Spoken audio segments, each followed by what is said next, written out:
Deep outer space, stars twinkle and shine, planets float in place as the Earth appears to come closer and closer. 7 comet-like objects streak across space, headed towards Earth's atmosphere and heads towards the continent of Africa. Kunga drums can be heard, mingling with the sound of people singing in far-off jubilation. The comet-like objects in unison swerve from Africa and then change direction as they speed towards the North American continent at great speed. A series of images pass by in our minds. Africans dancing in celebration, Africans working in the fields, African families happily interacting with each other. African men are working, African children and women are happy in Africa. Suddenly, a slave ship appears. Then many more slave ships are on the horizon, on the open sea. Africans now in chains, men, women, and children in the bowels of slave ships, slaves on the auction block in America. White men bidding on slaves at auction in America. Slaves being bought, whipped, separated from their families, and being taken away to plantations to work for free in the fields of America. They are here now. One of them, called him Old Man, seems to be the leader.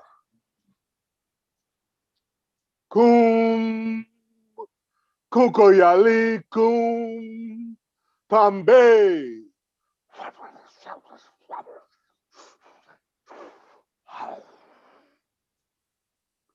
Seda, Huya, Huya, Huya. Kum Kukayali, Tambe. Seda. Seda, Huya, Huya. Huya, Huya, Huya. Hoo-yah! They say the people could fly. Say that long ago in Africa, some of the people knew magic. New magic. New magic. Yes, they did. Yes, they did. They flew like black birds over the fields. Black, shiny wings, flapping against the blue sky, up there. Then many of the people were captured for slavery. The ones that could fly shed their wings. They couldn't take their wings across the water on the slave ships. Too crowded, don't you know? No room. Too crowded. No room at No all. room at all. No room. No room to breathe. No room to breathe. Coming in America, the Africans were full of misery. Got sick with the up and down of the sea. They forgot about flying when they could no longer breathe the sweet scent of Africa. Yeah, they forgot. Yes, they forgot. Yes, God. they Not forgot. remember it all. Not remember at all. At all. But not all of them forgot. Still, the people who could fly knew their power. Although they shed their wings, they kept their secret magic deep down inside themselves in the land of slavery. They looked the same as the other people from Africa who had been coming over, who had dark skin. So you couldn't tell one from who could fly from one who couldn't. Can you Can you fly? A flyer? Are you a flyer? Can you fly? Flyer. Can you fly? Like one You of look them? like one of them. Are you one who Are can you fly? one Can who you could fly? fly? One such who could fly was an old man. Called him Toby. Yeah, yeah, yeah, yeah, yeah. And standing tall, yet shivering and afraid, was a young woman who once had wings and could fly. Call her Sarah. She works in the field of the plantation with the others. You need help with that baby child? Oh, no, ma'am. I can manage. But the old woman senses something is wrong. Sarah trembles, so she tries to stay close to her and the baby while they toil side by side in the hot fields. Sarah carried that babe tied in a bundle on her back. She trembled to be so hard worked and scorned. The slaves labored in the fields from sunup to sundown. One of themselves called himself master. Some say that Massa was a hard lump of clay, a hard glinty coal, a hard rock pile that couldn't be moved. His overseer on horseback would point out the slaves who were slowing down. That was his job. The one called driver would then crack his whip over the slow ones to make them move faster. That whip was a sliced open cut of pain. So the Africans did move faster, had to. Work harder. Work faster. Don't stop. I ain't give you no break yet. God dang it. Sarah hoed and chopped the row as good as she could as the babe on her back slept. Then after a while, her baby, well, the child grew hungry. That babe started up bawling too loud. Sarah couldn't stop to feed it, couldn't stop to soothe it and quiet it down. She let it cry. She didn't want to. She had no heart to croon to it while working under the overseer's whip and mean eyes. That thing, quiet. The overseer was a mean one, he was. He pointed his finger at the babe, frightening them.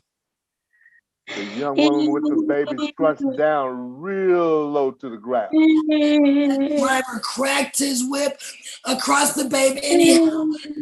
That babe screamed, hollered like any hurt child would, and Sarah fell to the earth.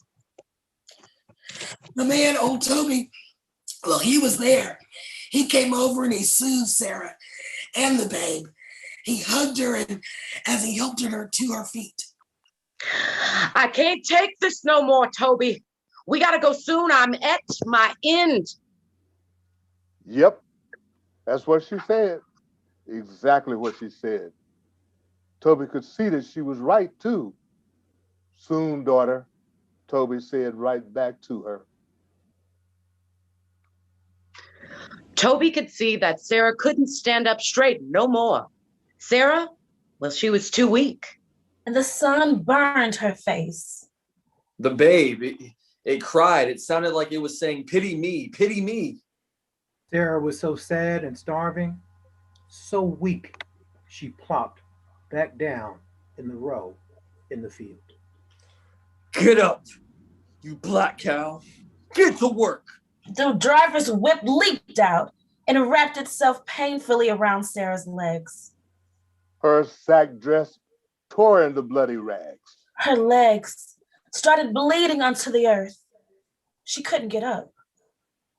But Toby was there where there was no one there to help her and the babe. We got to do it now, Toby. Now, before it's too late. Now, Toby, please. Now, I can't take another minute of this. Yes, Sarah, the time is now. The time has come. Go as you know how to go. He raised his arms up, holding one out to her and the other to the sky. Kum Yali Kum Buba Tambe. Toby, he uttered more magic words, said so quickly they sounded like whispers and sighs. Seda, hoo-ya, hoo-ya, hoo-ya. The young woman lifted one foot on the air. Then the other foot. She flew clumsily at first. Now, with the child now held tightly in her arms, she floated above the plantation and the field. They all stared up at her incredulously as she floated like a butterfly in the air. And I don't know about you, but that's when I felt the magic for the very first time. Me too, me too. The African mystery had reared its sleeping head. She rose, just as free as a bird, floating like a feather on the wind. That overseer rode after her, just a hollering as loud as he could. Hey, what the hell? Come back here. Come down from there, Missy. Come, please come down. Pretty please? How are you doing that? Sarah flew over the fences. She flew over the woods. Tall trees could not snag her, nor could the overseer. She flew like an eagle now, until she was gone from sight. No one dared speak about it, couldn't believe it. But it was because they that were there saw that it was so. They said the next day was dead hot in the fields. A young man's slave fell flat on his face from the heat. The driver come running up, hollering, and whipped him and whipped him. Then another African fell down and the overseer came over and started whipping him too. Toby come over there and spoke the flying words over the fallen African. The words of ancient Africa, once heard, are never forgotten completely. The young man remembered them as soon as he heard them. Boom. Kuka. Yali boom. Tambe. Ambe. Sea. Hooyah. Hooyah. Hooyah! Hooyah. Those words went way, way inside of him. He got up and quickly raised up into the air. He rolled over on the air, kind of on his back, and then he started flying away. Wow, he was lighter than air, and he just rode it away. He flew away. Flew He away. flew away. He was He was gone. Gone. It was incredible. It was incredible. It was Incredible. gone. Another and another slave fell from the heat that day. Toby was there every time. He cried out to the fallen and reached his arms out to them into the sky. Kum kayale, kum tumbe, seda, seda, hooyah. And so they too rose on the air quickly. Then they rode that hot breeze that was burning us all up with pleasure on their faces. The ones flying flew far away. They looked like black shining sticks, wheeling above our heads and the head of the overseer. They crossed the rows of crops, the fields where they worked, and the fences that held us as slaves, the streams where they drank, and they were gone away. Dang it! Seize that old man, Toby. I heard him say some magic words. Tie him up. Tag him.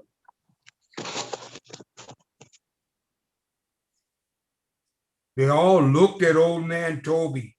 They feared for his life. Then the one calling himself master come a-running. The driver got his whip ready to curl around old Toby and tie him up. The slave owner took his hip gun from his holster. He meant to kill old Toby if Toby muttered another magical word. Toby just stood there with the gleam in his eye that none of us had ever seen before. Old Toby just started laughing. I tell you, he broke up in uncontrollable laughter. His laughter was so contagious, we all started laughing. Yeah, overseer. But then Toby suddenly stopped laughing, just like that. Now he was serious as a heart attack. We all got quiet as he threw back his head and said, Hoo-yah! Don't you know who I am? Don't you know who some of us in this field are? he walked up proudly and said it to their faces. We are the people who fly. And he sighed the ancient words that were a dark promise of freedom. He said them all around to the others in the field under the whip. Goom, Kukayali, Goom, Tambe, Seda, Huya, Huya, Huya. Goom, Kukayali, Hey, Tambe, Seda. hooyah, Yeah. hooyah. Hoo-yah, hoo-yah. There was a great outcrying, a spiritual release of emotion.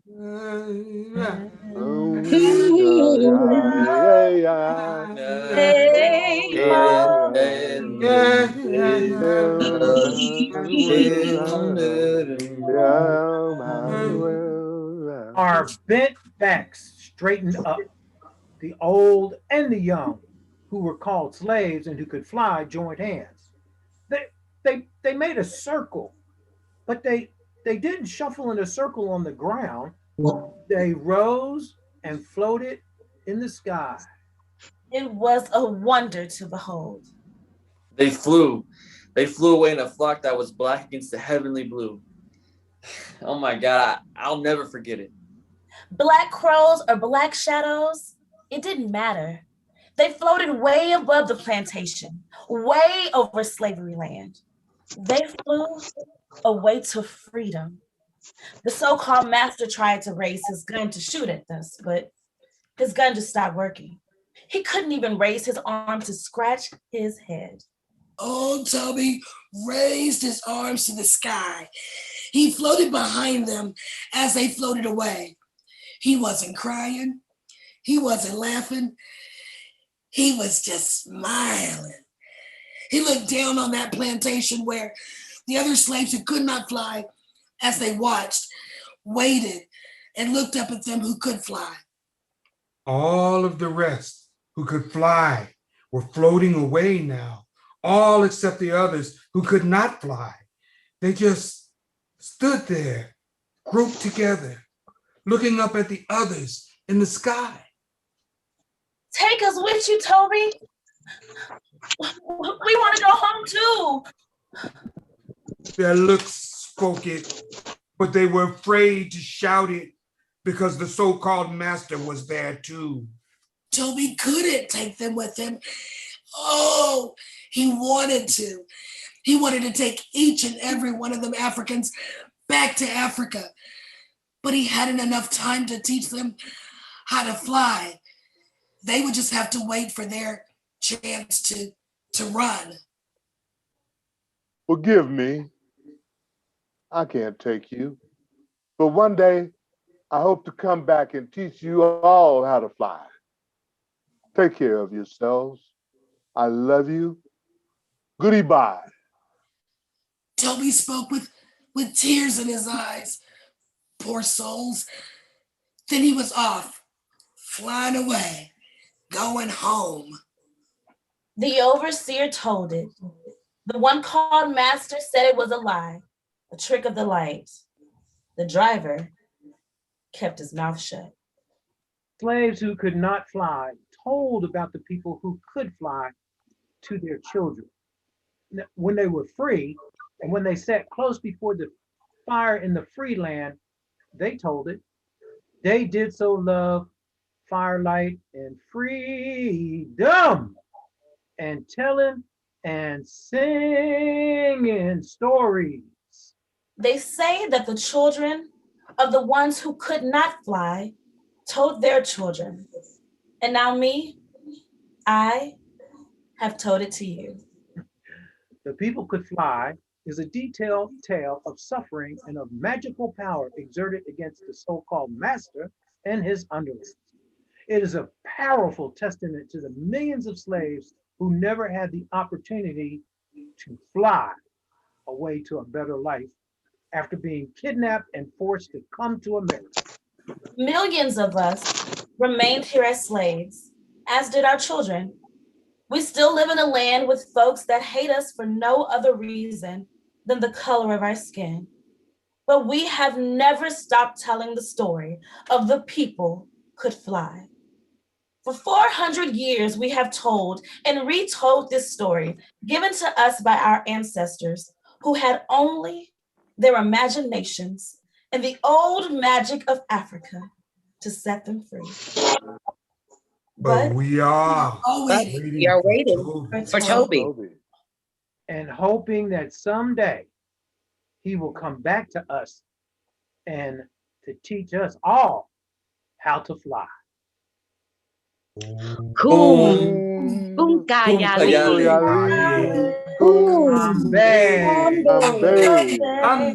Zeta.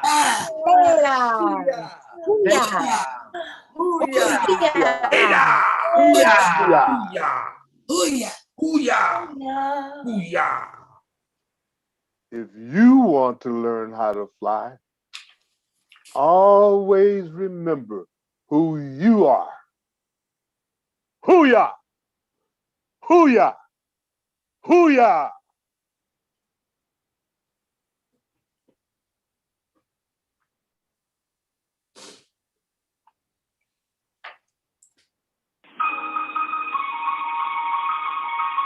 This concludes our performance tonight.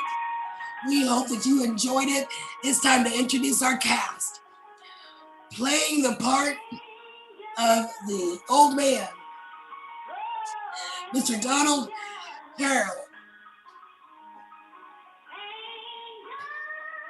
Playing the part of the old woman, Lady Madeline Patterson. Playing the part of the wise man is Mr. Dewey Brooks. Playing the part of the young woman is Miss Rebecca Bryant. Playing the part of woman with baby is Miss Karma Stewart.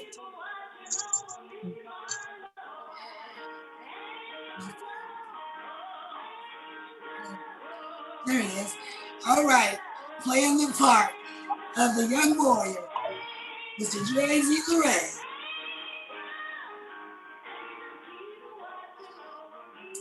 All right, and playing the part of our narrator is Mr. Glenn Towery. There he is. Glenn is also our director for tonight and the author and the songwriter for The People Could Fly. The song you are listening to right now was written by none other than Miss Maddie Robinson and sung by Miss Judy Arnold Hunter. We thank you all so much for joining us. Join us again next week for our final performance. God bless you all and good night.